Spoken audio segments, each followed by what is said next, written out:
now we're rolling. Okay. Dr. Kildare, how did you end up at Dr. Kildare? Well, I wasn't at Dr. Kildare. I was, as I mentioned earlier, I was behaving like the production supervisor of television for MGM. So I wasn't in the actual production per se. I wasn't a first assistant. I wasn't, although they paid me, I forget now how much they paid me, but it was guild minimums on some job or other. Under my purview were things like National Velvet, Asphalt Jungle, Father of the Bride, and Dr. Kildare. And the Dr. Kildare thing is interesting. There's a story I have to tell. It's very short, but the president of MGM Television at the time was a guy named Bob Whiteman, and he turned to me one day and he said, "You know of any good composers? I have the show Dr. Kildare to do."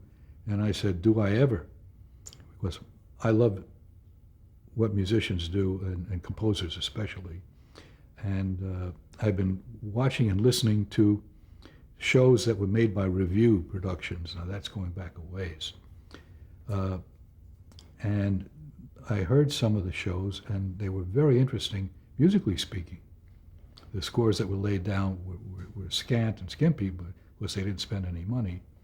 But I was very interested in music, and when he asked me if I knew, I said, "Yeah, I've been watching this show, done by watching a show," and I identified the series, and I said, the composer's name is Gerald Goldsmith.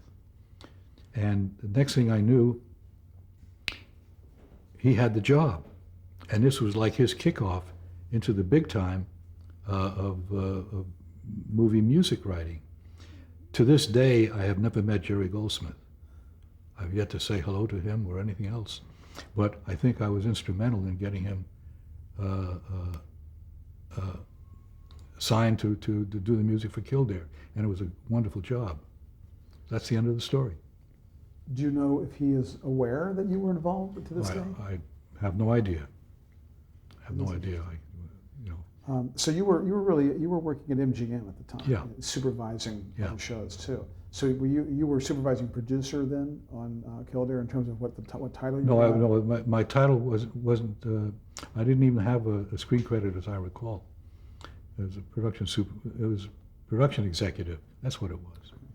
No, so it may have been. I may have gotten a screen credit, but I'd have to look at the episodes to see. So did you, in that capacity though, did you, I mean, I assume at some point you visited the sets of the shows you were supervising, or was it, I mean, were you there on set at any of the time? No, I visited the set. I made it a practice to visit the set, so Okay. I've always done that. Okay. As a producer, for instance, I always come in twice a day, long enough to wave the flag and get everyone scared, and then I walk off. But I feel that actors and actresses and directors cleave to each other, especially when they see a director come on stage, because he's the enemy. He may have developed the story and the script and cast them, but now that they're taking care of his handiwork, it's no longer his, it's theirs, and they don't trust him. And so it's better you don't spend too much time on stage, so that when you do have to come down, when there is a problem, it gets their attention. That's all. Okay. You're referring to when a producer comes on the set, right? Okay. Richard Chamberlain, any memories of him or how he worked or any? No. Okay. The Outer Limits. The Outer Limits. The Outer Limits. That's we should go by. Well, first of all, what were your duties on the Outer Limits? I was a first assistant director, along with other first assistant directors. I was also a unit manager for a while, and that's it.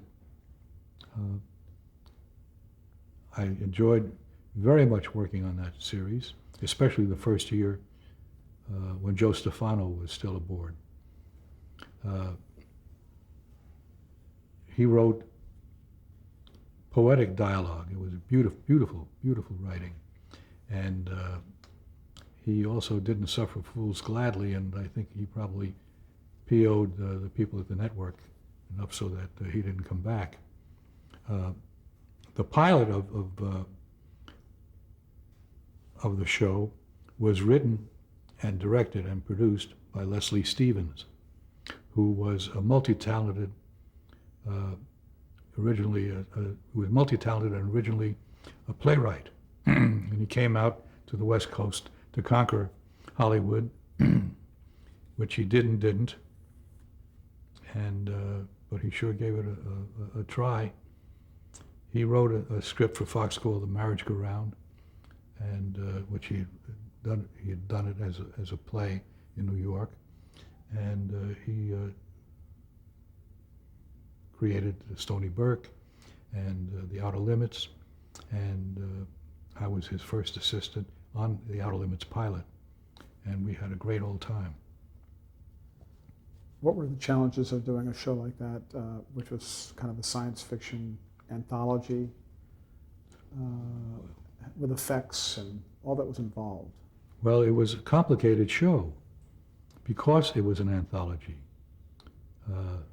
So we're in different sets every week, you know, and some sets were on stage near the end, but most sets were live stages, were locations that the assistant director not only assistant directed, but he also went out and found the locations and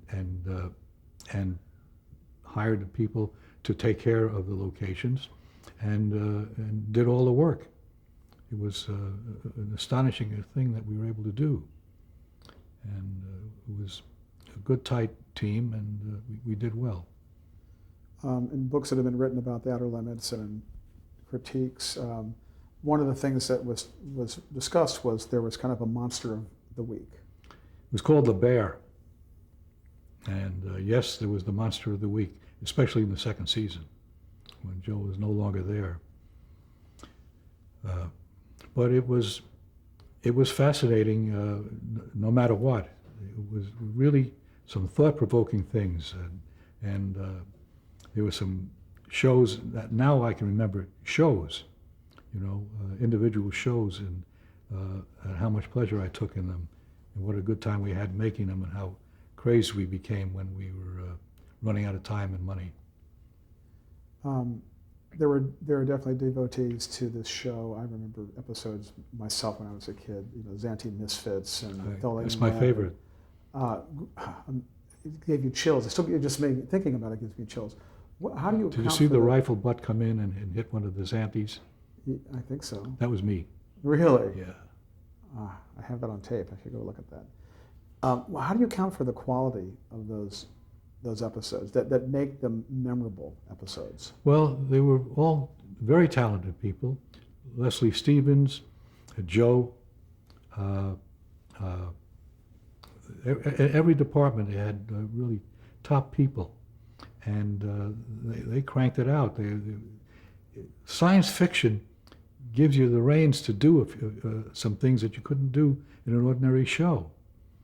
And as long as you concentrate on making everybody believe it in the film, then everybody believes it out there, sitting out there in the vast TV land, watching it. Now, you were first AD on the first season, right? And then you were promoted on the second season? No, I forget now.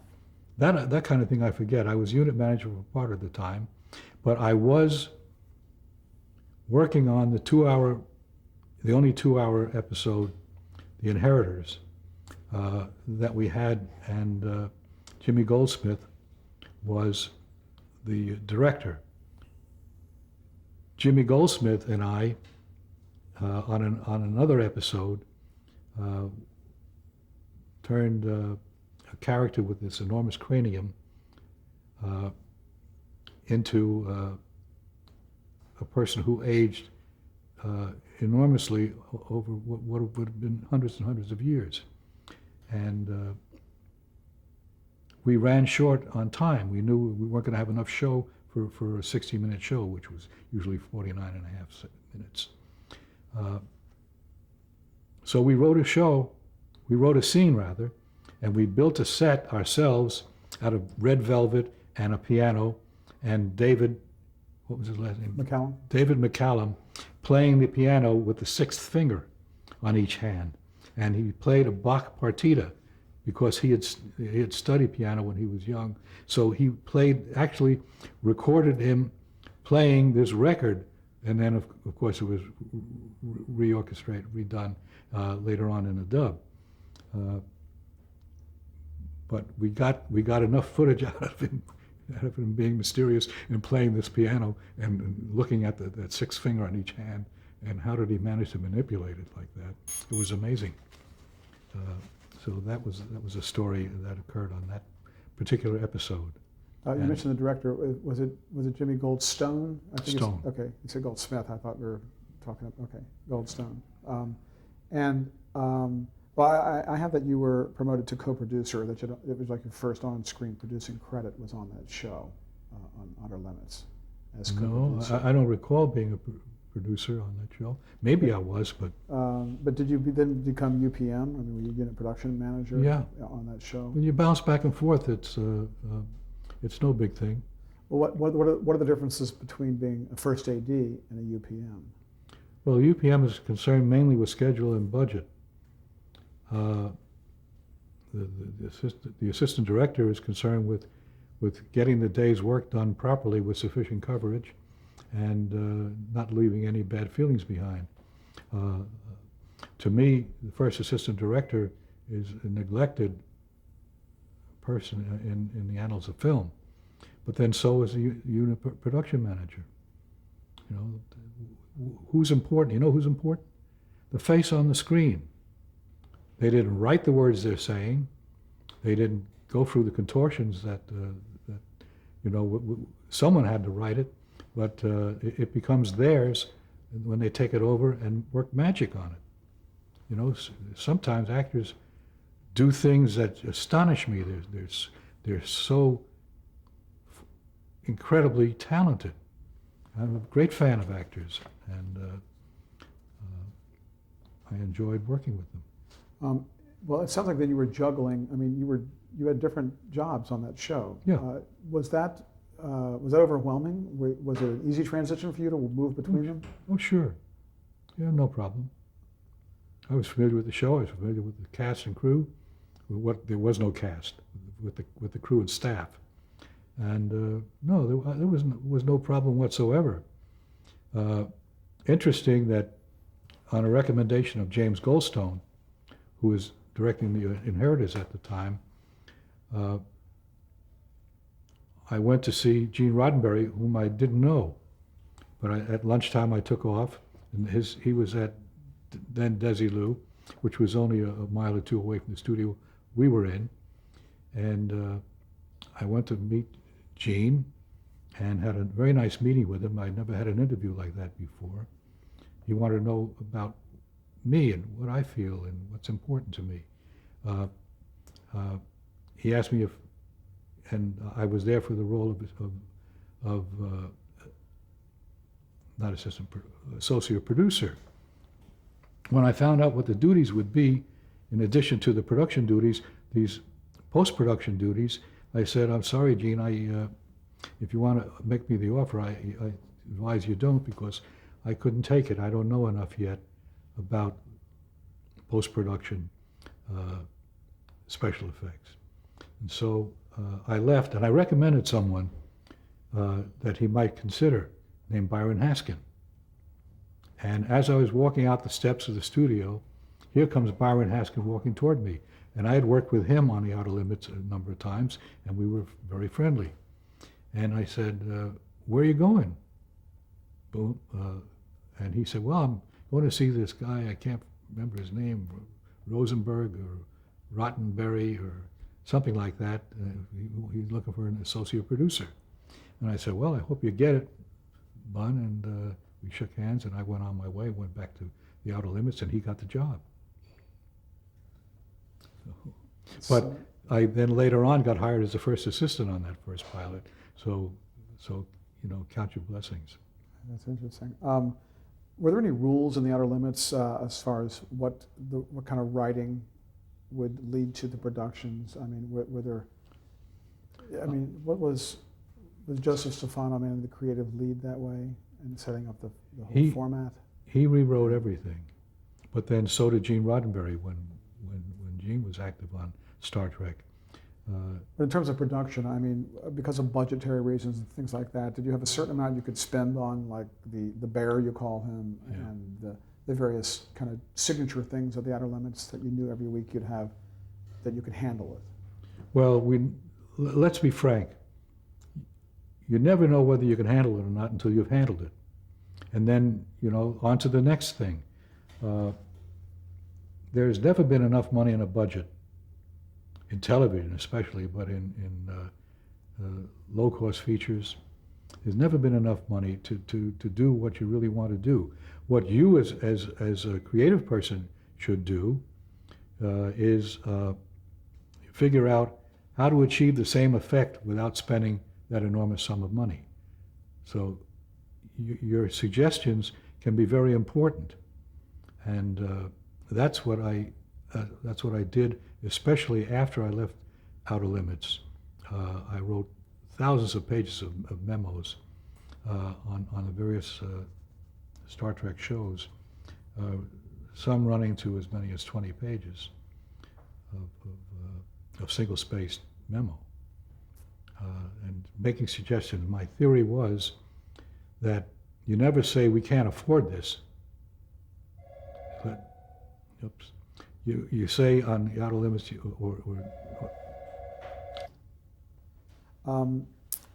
You mentioned the Zanti Misfits. Any other favorites you had that really grabbed you and you remember to this day? Storylines or episodes? well, the two-parter. I'm sure there were many others, and I have a book over there replete with little yellow tags which show information that I gave to the author.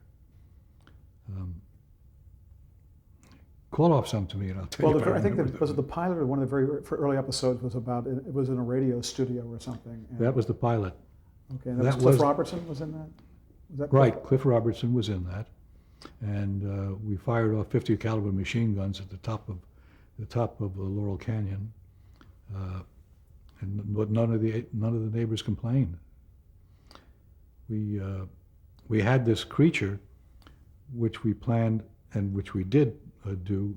We had this creature who we had to insert him as a separate unit in a scene because we made him, instead of positive, a negative image. But it still didn't look right, so I came up with the idea and suggested it to Leslie, and he said, well, go ahead and try it. And I got some Vaseline and Vaseline the whole creature. So when the light's shone on it, it gave off weird iridescent kind of spots. And that's how we came up with the monster. It was as simple as that. We couldn't afford to do anything else. I remember there was it seemed like a negative image or something was a negative image and and brightly lit, so that of course the more light you threw on it, the darker it got. But the lighter the spots appeared. The Zanti Misfits. It seems like it was one of the classic episodes. Talk about that.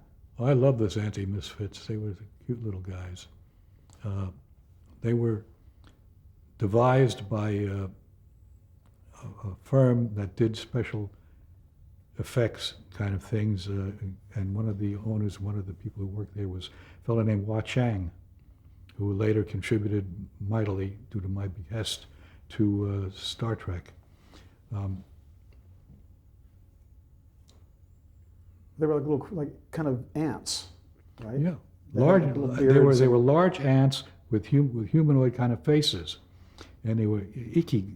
You know, they were just, you didn't want to come across one on the desert or anywhere else.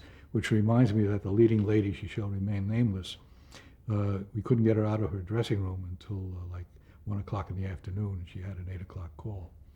In terms of technique, if I recall, they were very, like you say, icky, scary. They would crawl up your pant leg. They were, I think, from another, they were criminals or something, yeah, that came to Earth or something. from another planet, but did they actually ever move, or was it just the way they were shot that it made them look like they were menacing? No, they were stop frame, I believe. They were, in a closer angle. Right. So I remember that's how we did it, I think. But it turns out you don't know what size they are until you see them come out of this spaceship and you think it's a large spaceship, and it turns out to be quite small, which suited our budget just fine. I also recall from that episode that the sound and the music had a great part in the menace of that.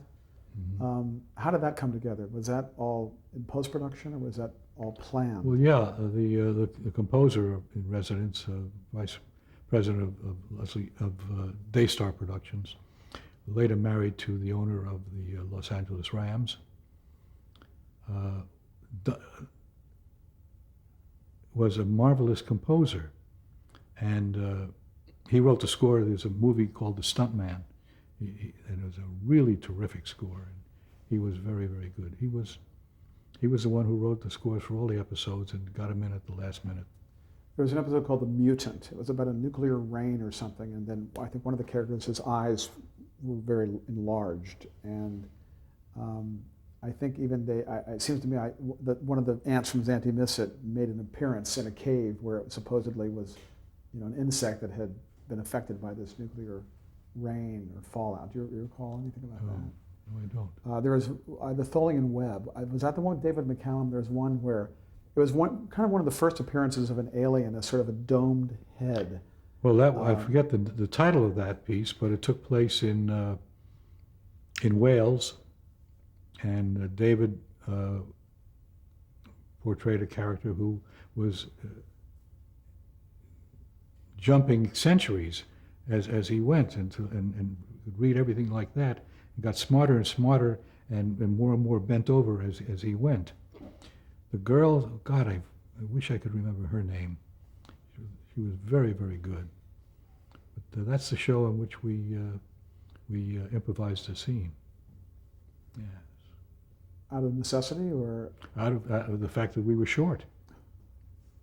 I did another episode. I forget the name of the title of the episode now, but they were short, and I wrote a title. I wrote a sequence and directed it, and so I got some screen credit for that, and I shot it all in one.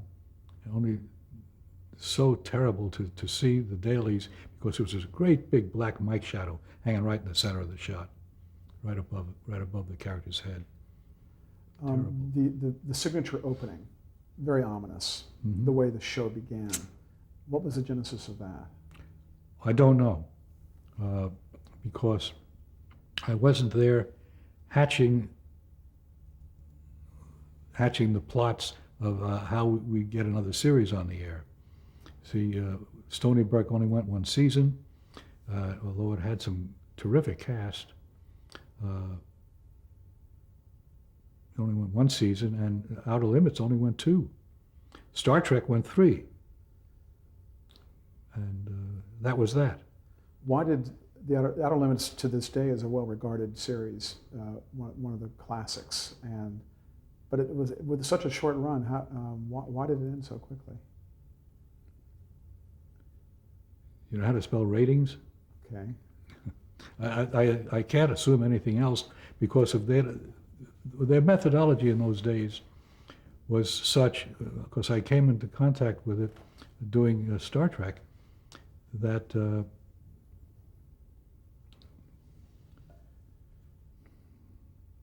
how they took the numbers and used them was different than it is today. They were interested in total amounts of sets being viewed, and they didn't break it down the way we did later on into 18 to 25-year-olds. Where are the people who are buying the product? If that had been taken into account more, I think that the Outer Limits would have continued, and certainly Star Trek would have continued. But we felt we were a failure. 4 of the guest stars on the Outer Limits worked with you later. William Shatner, Leonard Yes. Nimoy, Yeah, I didn't work on James the one. Doohan, and Sally Kellerman. Worked on the one with Sally Kellerman, and she was very good, and in fact she was the co-star in the second Star Trek pilot. She played a role. Did the fact that they work on Outer Limits have any did have any relationship to them later being cast for Star Trek? No. No. You want to get the best actor you can, you know, and that's it. Okay.